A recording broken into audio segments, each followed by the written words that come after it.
let's go into the discussion about the resurrection. It says, Lee Strobel opens this session with this quote. It's a quote from him. It says, occasionally bodies turn up missing in pulp fiction and in real life, but rarely do you encounter an empty tomb. He said, the issue with Jesus is not that he was nowhere to be seen, it's that he was seen alive. He was seen dead, and he was seen alive again.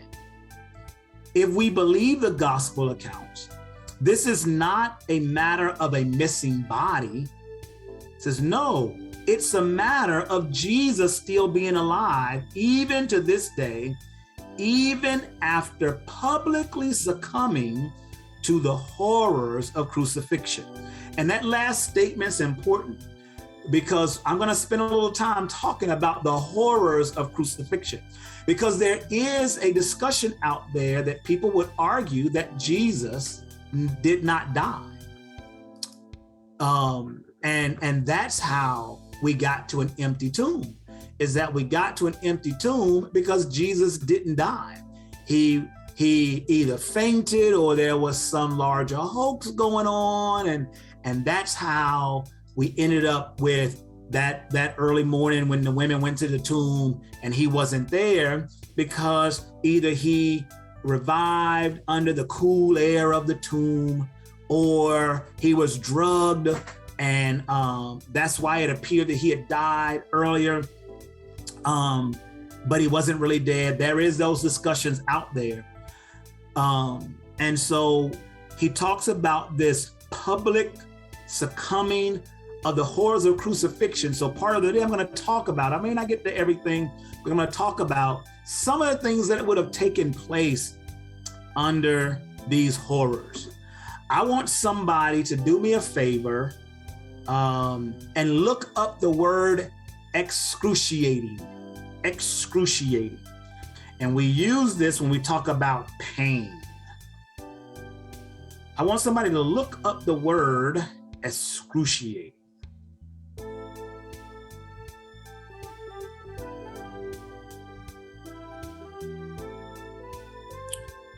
And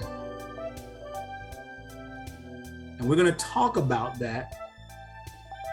And I'm gonna look for, and I want to ask you to do me a favor. I want you to look at some of the earliest definitions. I want you to find the earliest definition of the word that you can.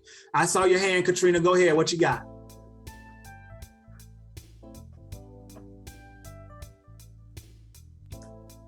Sorry, trying to unmute here. Hi, everybody. Hey. I have extremely painful, causing intense suffering, unbearably distressing, torturing, exceedingly elaborate or intense, extreme. Okay, read that for me again. The first definition is extremely painful, causing intense suffering, unbearably distressing or torturing. The second definition, exceedingly elaborate or intense, extreme. Very good. Very good. Anybody have any other definitions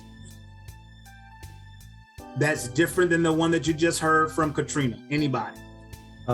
There's something that's not different, but it has a lot more synonyms. Okay, go ahead. Agonizing, extremely painful, severe, acute, intense, extreme, savage, violent, racking, searing, piercing, stabbing, raging, harrowing, tormenting, grievous, dreadful, awful, terrible, unbearable, unendurable, more than one can bear, splitting, thumping, pounding, killing, exquisite.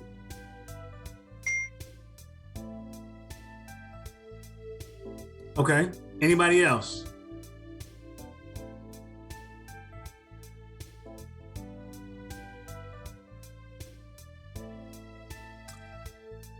So I want somebody go to Google and ask this question. Type it in the way I'm about to tell you to ask it. Ask this question. Does excruciating mean out of the cross? Question mark. Does excruciating mean out of the cross? And tell me what you get. It's crazy. It already popped up before I could even finish typing the question in. All right. What does it say? As a matter of fact, the word excruciating comes from the Latin word excruciare, and it was a Roman word meaning as painful as a crucifixion or from/out of the cross. The pain derived from crucifixion was so intense that Romans had to create a new word for it, and that word is the root of excruciating. So you'll see this word, and the crucifixion is so intense that they created a word for it. They created its own word. And so I want to bring that up, and I want you to think about that the word literally means out of the cross, because the excruciating pain that would come from this moment was that bad that they created its own word. They already had words for pain, but they created a word separate from any other word from pain because of the level of pain that crucifixions put on the body. And so when we start talking, they have this, and you can look this up, it's called the Swoon, S-W-O-O-N, the Swoon Hypothesis, that there are those who think that Jesus didn't really die, but that he fainted, or like I said, he was drugged, or some other explanation for why he was not in the tomb 3 days later. And so when you start thinking about what his body would have gone through in the crucifixion, and as I talk a little bit about that, this hypothesis becomes less and less plausible. So what do you mean? So we're going to talk a little bit about medical evidence. Let me read something. It says medical evidence can be crucial. It can determine whether a child died of abuse or of an accidental fall. It can establish whether a person succumbed to natural causes or was murdered by someone who spiked a person's coffee with arsenic. It can uphold or dismantle a defendant's alibi by pinpointing the victim's time of death, using an ingenious procedure that measures the amount of potassium in the eyes of the deceased. And yes, even in the case of someone brutally executed on a Roman cross 2,000 years ago, medical evidence can still make a crucial contribution. It can destroy one of the most persistent arguments used by those who claim that the resurrection of Jesus, the supreme vindication of his claim to deity, was nothing more than an elaborate hoax. And so there's a discussion here. We're going to talk about medical evidence that debunks this argument that it was a hoax. So I'm going to give you some scriptures. There's going to be plenty to read here. So I'm going to give you some scriptures to keep at your disposal. John 19, verses 1 through 3. John 19, verses 1 through 3. I'm going to read Matthew 27, verses 27 through 31. Matthew 27, verses 27 through 31. It says, "Then the governor's soldiers took Jesus into the praetorium and gathered the whole company of soldiers around him. They stripped him and put a scarlet robe on him and then twisted together a crown of thorns and set it on his head. They put a staff in his right hand and they knelt in front of him and mocked him. "Hail, King of the Jews," they said. They spit on him and took the staff and struck him on the head again and again. After they had mocked him, they took off the robe and put his own clothes on him.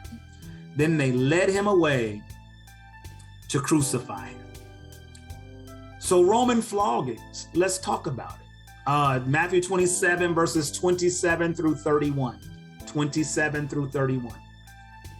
Roman floggings were known to be terribly brutal, terribly brutal.